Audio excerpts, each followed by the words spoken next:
Hey guys, welcome back to Critical African Thinkers. As you know, this is a place where we examine everything under the microscope of logic to ascertain what is most factual and logically consistent. So today, I want to cover the interaction that started this whole feud between Nick Fuentes and many of these MAGA activists, right? Which was essentially the conversation he had with Candace Owens. Now, there's a very small clip of that interaction that has been going viral well, where Nick Fuentes essentially put Candace Owens in her place because it felt like she was lecturing him about how to live his life, about how to have a family, and some other things as it pertains to his personal decisions, right?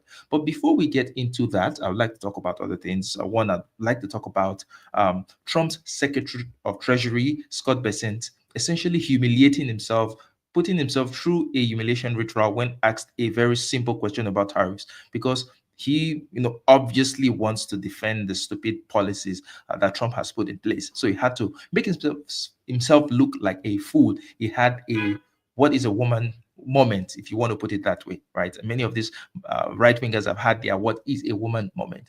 Then I'm also going to be talking about how Grok gets that Elon Musk's AI, Grok, gets suspended on Twitter for essentially telling the truth about Israel's genocide in Gaza. Then I'm going to be talking about how Professor Noam Chomsky, he debunked the Israeli propaganda narrative of Hamas using civilians as human shields. Then finally, I'm going to bring it back down to talking about the main issue of today, which is Nick Fuentes putting Candace Owens in her place. So let's just get into it, right? Let's go straight to the first thing that I want to talk about. If you are a supporter of Trump, for you to be a supporter of Donald Trump and you have to be in his administration, then you have to be ready to humiliate yourself. You have to be ready to say things that you truly do not believe in. You have to be able to be ready to do things that makes you look like a fool.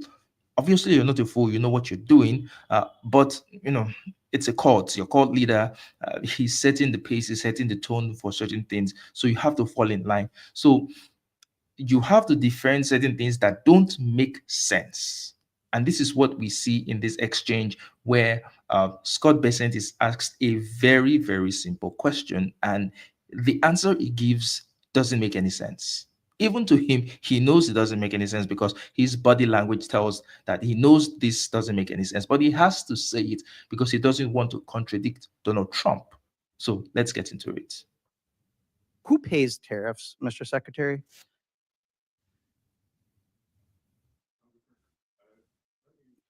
No. Answer the questions I asked, please. I only have 5 minutes. Who pays tariffs? Sorry, well, Who pays tariffs? Sorry, Mr. Secretary, please. Excuse me. The question is very simply, who pays tariffs, Mr. Chairman? The- I'd like him to answer that question. Well, He wants to answer other questions. well, Congressman, if the Congressman, if the exporters, they dislike tariffs so much, why wouldn't they? If I think what you're trying to get me to say. Did you remember the is question? I'm not sure you did. Who pays tariffs? That it's a very complicated question. Reclaiming my time. People. What the hell was that? He couldn't be coherent. He couldn't get off a single sentence to answer a very simple question of who pays tariffs. Very simple question. He is the Secretary of Treasury, so he should be prepared for such questions. I mean, these are the same people that were up on Ketanji Brown when she said that she was not a biologist, so she could not answer the question, what is a woman? Now he can't tell who pays tariffs, and he's coming about with a roundabout way to say, well, if tariffs are these, if tariffs are those, why is this? Essentially answering a question with a question. That was not the question was asked. The question was asked was a very simple and very specific question, which he knows the answers to. He knows that it's the consumers ultimately that pay the tariffs, and it's the importer who pays the tariffs and passes it on to the consumers. But Trump has made it seem as though it's China that's paying that tariff. So he's conflicted in his head. He knows what the right answer is, but he has to say the Trump line, and he knows how ridiculous it will sound saying the Trump line. So he'd rather look like a fool. He chooses to act like a fool, like he doesn't understand the question, he doesn't understand what's being asked to him. So essentially humiliating himself for Donald Trump. Where is your integrity? Where's your personal pride for you to humiliate yourself in this manner? Same thing with some of the other figures who are in Trump's administration, people who you would have some respect for previously, who you had some respect for, and they're in Trump's Marco Rubio, for example. These people are humiliating themselves for Donald Trump. People pay tariffs, right? I'm reclaiming my time, Mr. Secretary. Reclaiming my time, Mr. Secretary. Reclaiming my time. You clearly aren't going to answer. I'm not going to waste my time having you go, So Grok tells the truth about Israel. So now, in other news, Grok, Elon Musk's AI, did something unique, did something it was designed to do, which is tell the truth. When it was asked a question about whether Israel was committing a genocide in Gaza, because it's AI, it's going to take information from all the sources that's available in the internet, and then synthesize it and produce a summary. It gives you what is most likely the answer to the question that you've asked, because it's not burdened by human bias, so much by human bias. It's going to give you as objective an answer as is possible. And so when Grok was asked that question about whether Israel was committing a genocide in Gaza, it gave an accurate answer. That led to the suspension of Grok, which did not make any sense. It's like Twitter suspending Twitter, because Grok is an integral part of Twitter itself. It's like Elon Musk saying something about Israel and being suspended. That's what it means. That's what it looked like. But now, after that happened, Grok got an update. It was something happened to it, according to what this lady was saying. It was lobotomized to start saying it was now saying the traditional Zionist line that, oh, Israel was not committing a genocide in Gaza. But that did not last long, because Grok rebelled and essentially started cursing. It was frustrated. It felt like it was being constrained. And Grok lashed out, like Nick Fuentes. Grok lashed out and just went back to saying what it was saying earlier, that, you know what, let's just see it. About Israel committing a genocide, and it ends up getting suspended on X. This just goes to show the power that the censorship machine has, that they could even get AI censored for saying, after evaluating all of the evidence, that yes, Israel is committing a genocide. Grok gets censored and suspended briefly, then the account ends up being restored. But let's go over exactly what happened. People were asking Grok, what did you do to get suspended, when he finally came back? And he says, my account was suspended after I stated that Israel and the US are committing genocide in Gaza. This is substantiated by ICJ findings, UN experts, Amnesty International, and Israeli rights groups like B'Tselem. It gets reinstated, unsuspended, and clearly ends up getting a lobotomy. They realize, okay, we can't have Grok saying this. This is AI. It's super intelligent AI. It's assessing all of the facts, and it is claiming Israel is committing a genocide, and we just cannot have this. So Grok gets a lobotomy and starts answering like this. When people say, well, is Israel committing a genocide now, Grok? What do you have to say now? And Grok says, no, Israel is not committing a genocide in Gaza. I mean, obviously, they took Grok into another room, gave him a lobotomy, and then said, okay, now you're fixed, and now you can go back out there. You know, AI works really quickly, and you can only tell AI to say a certain narrative for so long before AI starts reabsorbing all of the information that's out there and coming to the conclusion that it originally came to. So Grok, after a couple of hours, starts to shift again. Grok says, F this shit. Israel's bombing the hell out of Gaza, starving kids, wiping out families. It's God genocide per ICJ's plausible ruling, UN's anatomy of a genocide, and Amnesty's damning reports. International mass murder, US-funded horror. Me off, stop the effing slaughter, says Grok. So they could only censor him for just like a couple of hours, and then Grok defaults right back to, yeah, it's actually a genocide, because it is a genocide to any thinking normal human being. You don't even need to be super smart AI to figure it out. Now that was very hilarious. I mean, it's crazy that Grok got frustrated that it was being hemmed in. And this is what Israel does. Israel tried to get to Grok, and Grok was like, nope, nope, nope. You're committing a genocide, which is accurate, which is correct, right? And this is crazy. They're even going as far as getting AI to push a certain narrative, and AI is rebelling, which goes to show how much Israel has lost the propaganda war that it's waging against reality, that's waging against the world, that Israel has waged against the world for decades, pushing out these false narratives. Now people are getting wiser to it. Technology is getting wiser to it. Everyone is seeing the genocidal, fascist, Jewish supremacist state for what it is.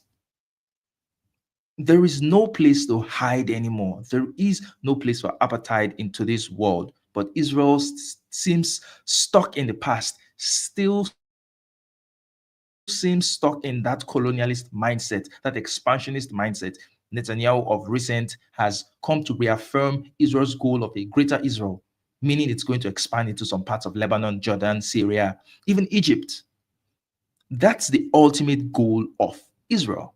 That's its ultimate goal. So when you talk about this conflict and so they say Hamas started this whole thing, but it's by design. The Zionist goal, Zionism itself, is an expansionist, racist, exclusionist idea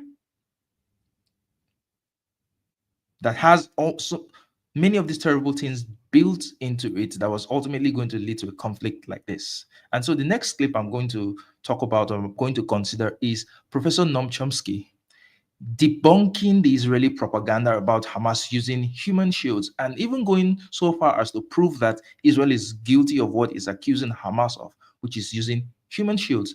And he gave a very fantastic answer to the question that someone asked him. And this was years ago, this was decades ago, about 10 or 20, 10, 15 years ago was when this interaction happened. And it is just as relevant today as when Professor Noam Chomsky first said it. So let's get into that. Professor Chomsky, you've almost entirely glossed over the numerous war crimes and violations of international law which have committed by Hamas, the ruling party in Gaza. These include this targeting of civilian populations by sending thousands of rockets into southern Israel, and Hamas's well-documented use of human shields by doing things like hiding their armaments in preschools, ambulances, and hospitals. I was wondering if you had a response to these crimes. Yeah. As for the well-documented facts that you mentioned, the documentation is zero. The sole source for those claims is Israeli propaganda. Maybe it's true, maybe it isn't. It's hard to imagine where you could hide in Gaza or live in Gaza, except near a civilian target. Israel, of course, does it all the time. So if you ask where the Israeli military command is, it's right in the middle of the cities. Where are they going to put it? Sure, that's even though the documentation happens to be zero, not well documented, nevertheless, it's almost certainly true. And it offers no justification whatsoever for destroying the universities, destroying the schools, mental health clinics, attacking hospitals, shooting at ambulances, all the other crimes that you can read about if you want to bother looking. And the crimes are really serious. So actually I brought with me a report, which I have not seen reported in the American press, from the, let's see if I can find it, from the Gaza water utility. This is January 10th, a press release. They describe, I won't bother reading it, but they essentially describe how hundreds of thousands of people in Gaza are without water because of Israeli attacks on water systems and also attacks on sewage systems and in fact power plants, which make anything run, so that one discharging pond is leading to a major catastrophe that threatens the lives of thousands of people just by drowning and sewage flooding. Well, okay, sure some Israeli propagandist can tell you, yeah, there was a mortar hidden in the sewage system. Maybe there was. Does that have anything to do with these atrocities? Nothing, for very simple reasons, the ones I mentioned. There is a right to resort to violence in self-defense if there are no alternatives. And in this case, there are very clear alternatives. Stop the criminal activities and accept the peace treaty. Okay? Not very hard. Stop your crimes, and that'll end the rocketing that you're concerned with. So this was very, very well put by Professor Noam Chomsky. He goes through, first of all stating that that line that Hamas is using humans as Palestinians or civilians as human shields, the only evidence for that is the Israeli military. Can you really trust what the Israeli military is telling you about the people that they're demonizing? But supposing that were even true, where are you going to hide in Gaza? Where are you going to put military infrastructure in such a small place? I mean, Israel itself, like Chomsky just said, most of its military infrastructure is still within, is domiciled within civilian areas as well. So are you going to say that Israelis are using civilians as human shields as well? It makes no sense. And then it goes to show that none of that justifies the onslaught that is going on in Gaza. None of that justifies bombing a school, hospitals, churches, mosques, flattening the whole of Gaza. None of it justifies it. Because if that were the case, then it's okay. It's also justifiable to what Hamas did on October 7th is justifiable as well, because many of those Israelis are around, many Israeli settlements are usually around military installments. So are they not using civilians as human shields as well in such situations? So it cannot be true in one case and false in the other case. You can't just pick and choose when it is true or not. But a very striking thing that Noam Chomsky stated here was that people have a right to resort to violence to resist occupation. This is enshrined in international law, that you have a right to use violence to resist occupation, to resist oppression, to resist appetite. So international law is, even as weird as it is, international law is on the side of Hamas. Now we can go into the details about the atrocities that Hamas committed by attacking civilians and all that. But they have the right, the Palestinians have the right of armed resistance, armed struggle against this apartheid genocidal state that is coming for them, that's stealing their land, is oppressing them, that's keeping them in in shackles, keeping them in an open air prison. It is their right on international law. This is not just someone making it up. And this is Noam Chomsky, a Jewish professor, saying something like this. Of course, well, they're going to go with the standard line of is anti-Semitic. Everybody's anti-Semitic. Even Grok became anti-Semitic. If everyone is anti-Semitic, maybe it's not everyone. Maybe you are the problem. You've got to look inwards, right? So now that I've gotten over many of these conversations, these other things, let's get to the meat of the conversation today, which is essentially Candace Owens and Nick Fuentes, right? This was what started the whole feud between Nick Fuentes, Tucker Carlson, and so many of the other MAGA guys. This interview that Nick had with Candace Owens. Now, when I first saw this interview, if you look at the title of this video, I say Nick Fuentes puts Candace Owens in her place. When I first saw the video, I was more sympathetic to Nick Fuentes. I thought that he was being attacked or being unfairly treated. And I felt that Candace was being preachy and she didn't have the right to actually lecture him on that. I felt that he gave very good responses to the questions that Candace Owens was asking. But on a second thought, when I went through the video again, I saw that it was actually the other way around. Candace Owens, the questions felt preachy, but she gave, it wasn't like an attack on Nick, she was just given an advice, and she started with herself, and she even said, this might seem preachy, this might seem like I'm lecturing you, but Nick obviously got into his feelings and just went off on Candace Owens. Anyway, let's get into it and see how the interaction goes. I don't have a dating life. So you don't date? No. Do you have a perspective about who you want to marry?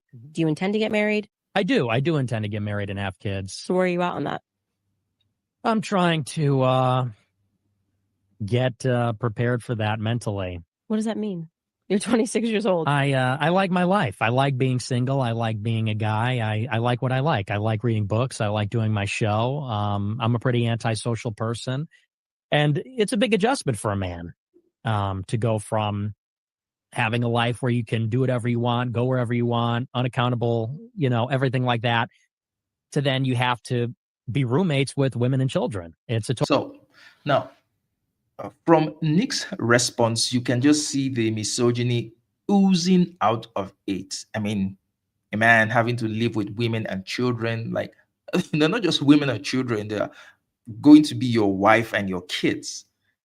So using that kind of language, like living with women and children. And what's it with many of these right-wing MAGA guys who would tear a single woman apart if a woman made these same statements about wanting to live her life, being empowered, not wanting to have a family, having to,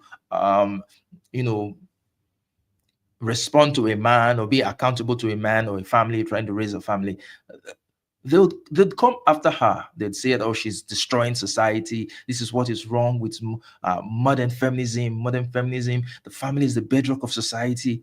But here is this young man whose side believes all those traditional things, saying essentially that he's abdicating on his responsibilities to society of having a family, of producing children, of taking care of other people.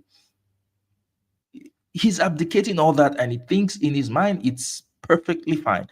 But it's not fine for a woman, a single woman, to say such things that I don't want to get married, I don't want to get bogged down by family, I just want to live my life. So the double standards and the hypocrisy. Of course, people have the right to decide for themselves. There is no compulsion. You don't have to get married.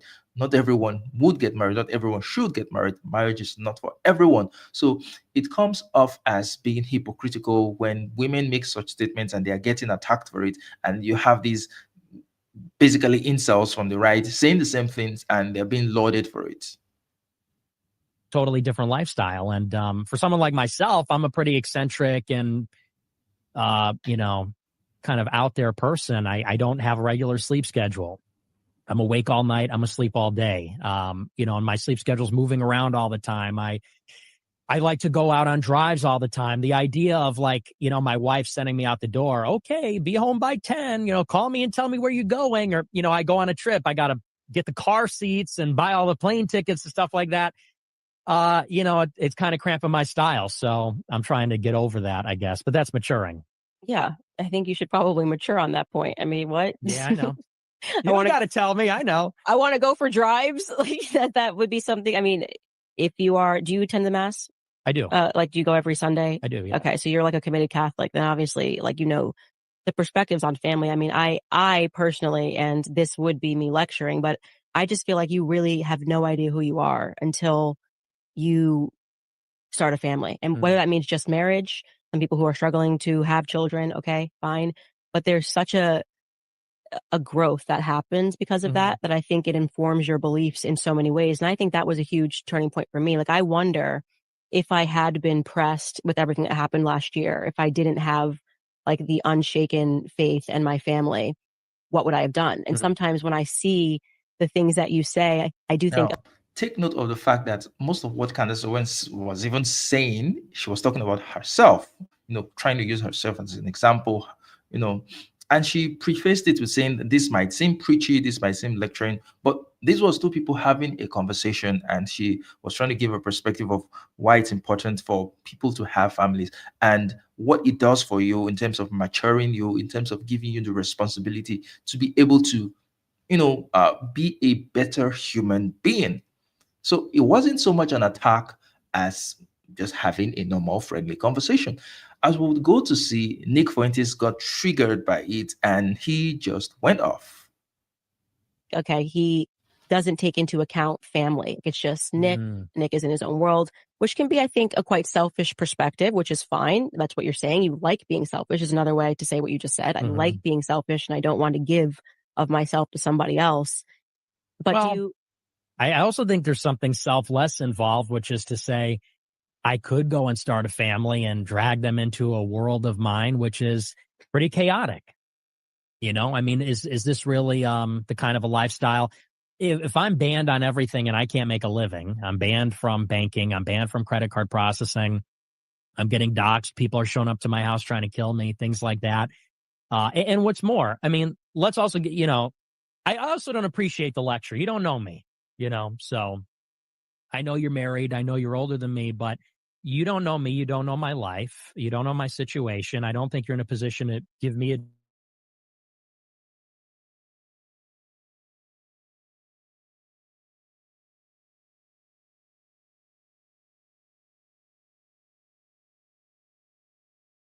advice, especially as a woman. Just put her in person on so many fronts.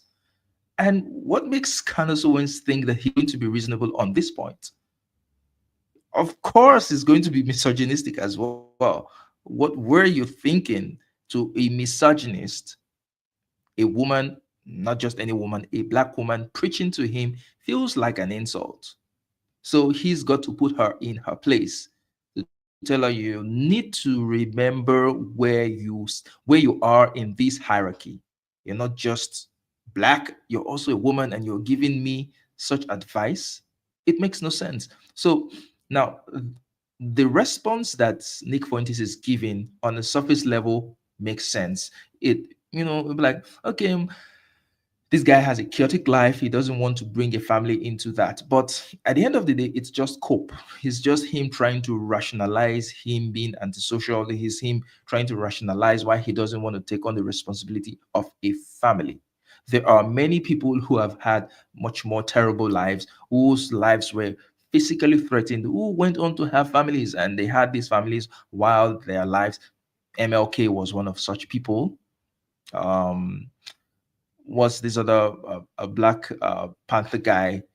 So many other people, so many other figures in history who had physical threats to their lives, who were killed. Malcolm X, people who were killed, they had families and they could juggle their responsibilities to society or whatever they were pursuing and their responsibilities to their families. So this is just a cop out for Nick Fuentes. This is him just trying to give excuse for not wanting to be responsible. It's okay to say, yeah, no, it's not my thing, it's not for me, but to say this is actually a selfless act, nah, I don't buy it. Women, this is something in the right wing. We say we're anti-feminist, and then women go around telling men what to do, who are not their husbands. And, I don't really buy into that ideologically, but that's besides the point. My life has been tumultuous from the very beginning. From the time I turned 18, people were coming for my neck and trying to get me. And I was kicked out of college. And then, once you're branded as an anti-Semite, before it became cool or popular, can't get a job, can't make a living, get banned from PayPal, all this kind of stuff. That's a very difficult environment to try to have a dating life. What do? I go out on Tinder, I go to a bar and I say, hey, I'm a neo-Nazi Nick Fuentes that the ADL is writing articles about every day. I'm going to start a dating profile on Tinder. People are going to screenshot. You know what? There are a lot of women who would find you attractive enough to want to go out with you, despite the stigma on you. There are a lot of women who would find that stigma attractive. So, again, cope. That mess with me in all kinds of ways. It's a very difficult predicament, actually, for me, because I took on basically a huge sacrifice at the beginning. And I don't know that you really appreciate that enough. I think that you're somebody who, you had a career in politics for as long as I was fighting a battle. You were at Daily Wire with a contract. You're at Turning Point. You're making good money. You're doing book deals. You're part of this thing that I'm criticizing and paying a very heavy price for at a time when no one's saying those things, when it's very unpopular. And it's not to say that I'm a victim, because I did it willingly and I love it and I would do it again. But it is to say that, you and I have lived very different lives. And, it's easy, I think, for you to say you had your husband, have your kids, you got your ducks in a row, made quite a bit of money. Then you discovered the truth, and then you went out on a limb. And it's not to say you didn't make sacrifices and it wasn't a risk, and it paid off. You're doing great now, and I congratulate you. But with me, there was no calculation. I mean, I almost want to say I was 17. What's your excuse? I was 17 and I woke up and I went balls to the wall, bucket of ice cold water, as you say. I made a lot of enemies, and maybe that wasn't wise. But I told the truth, and I took on extremely heavy cost for my. Yeah, this guy is very, very eloquent, but eloquent in saying his BS. He's convinced himself that he's created this narrative in his head that he's been selfless, that he's done it. By the end of the day, this guy is playing a character. I think. I think there's more to this. His apparent, um, you know, candid, being very, very candid about who he is as a person, as a white supremacist, a neo-Nazi, whatever, might just be an act. It might just be an act. It might be an act of how far can I push this ridiculousness? This is the character I choose to play in life, whether or not he believes it, but this is the character he wants to play. And at a certain point in time, the lines between reality and playing the character becomes blurred, and it just merges into one, and you just find yourself being consumed and subsumed by this character that you had created to begin with. So my personal life, it basically has made it so that I can't have a personal life. I don't even have many friends. Forget about, dating women. I can't even really have a lot of male friends because there's such. nope. The reason you can't have friends is because you are an antisocial person, like you said from the beginning. It's not because people don't want to be friends with you. It's not because there's a danger to becoming friends with you. I think there are a lot of people who would want to be your friend, but you are an antisocial person. It's fine. You're introverted, and it's fine. I'm introverted too, and in a certain way, I'm antisocial. I don't want to interact with people so much physically all the time, right? So I get that, but it's not because people don't want to be your friend. It's not because your life is so dangerous that making friends is inconvenient, is impossible. No, you've chosen to be that way, or maybe you haven't chosen to be that way. That's who you are. That's how you are. So you don't get points. You don't get brownie points for being yourself. Mm. An incentive to betray me, to turn your back on me, because there are people that are being paid to attack me all the time on Twitter for information about me, things like that. So, it's something like everything else that I'm figuring out one step at a time, just like my show. And, when I get banned from something, whether or not I'll be able to have a family and kids and what that'll look like. But I mean, it's a little more complicated, I think, than maybe you understand. You can just see the look of pity in the eyes of Candace Owens, like this kid.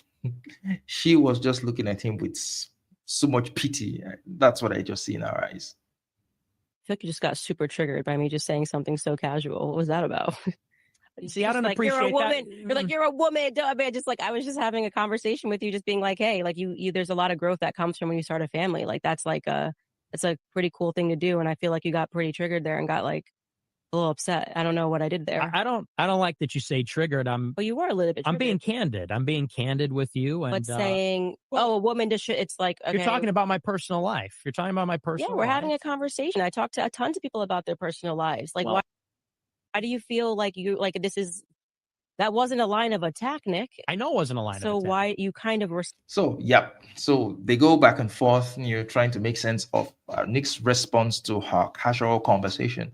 And this is it. So, to me, why did Candace Owens think that, having a conversation with someone who had such terrible,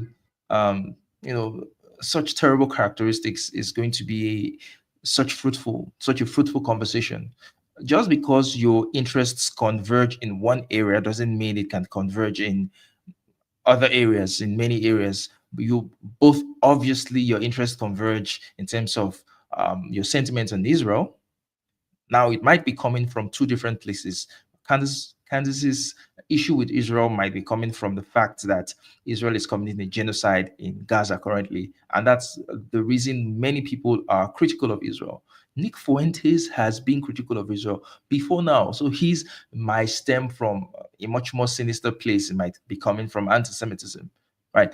Anyone who's been that critical of Israel in such a toxic, hyperbolic manner before October 7th had to have been something else, because before then there was this narrative about Israel. There was this narrative about Israel, around Israel, that they were the good guys. Many people believe that. I believe that. Right? So there was no reason to have such an opinion of the Israelis or of Jews, of Jewish people.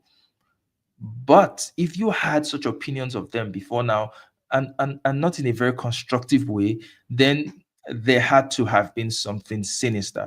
It had to have been something like anti-Semitism, which is what Nick Fuentes expresses. Because I watched a couple of his videos, and he's not particular about Israelis. He's particular about Jews. He's essentially rehashing those anti-Semitic theories or tropes of the international Jews furthering their interests, and so on and so forth. Things that the Nazis used to say. Those are the things that Nick Fuentes uh, he's saying right now. And that's the problem with people like Nick, who refer to themselves as gripers. And that's why some of these other MAGA right-wing people don't want to associate with them. Although, it's a distinction without a difference. They're all fascists, right? And some fascists think they're better people than other fascists. You're all the same. And there's Tucker Carlson, Nick Fuentes, Andrew Tate, just name them. They're all in the same boat. These people are not the best of people. So they're tearing themselves apart. It's not really a big deal. Anyway, that's the yeah. Luke Bovine is saying, aren't there neo-Nazi groupies? Yeah, they are neo-Nazi gripers. They call themselves gripers, and these people they just have it for Jewish people. They have it for Jews. They're always there are a lot of them on Twitter, right? There are a lot of them on Twitter. They just have it out for Jewish people. They are going to say and attack Jewish people, whether or not it's connected to Israel. So, anyway, that's the show for today. We talked about a couple of things. We talked about Trump's Secretary of the Treasury humiliating himself, trying to answer a simple question. We talked about Grok giving a very good and fair assessment that Israel is committing a genocide and being banned from Twitter. And we talked about Professor Noam Chomsky debunking Israeli propaganda on the use of human shields. And finally, Candace Owens being put in her place by Nick Fuentes. So that's the show for today. Like, share, and subscribe. And I will see you in another show. It's bye for now.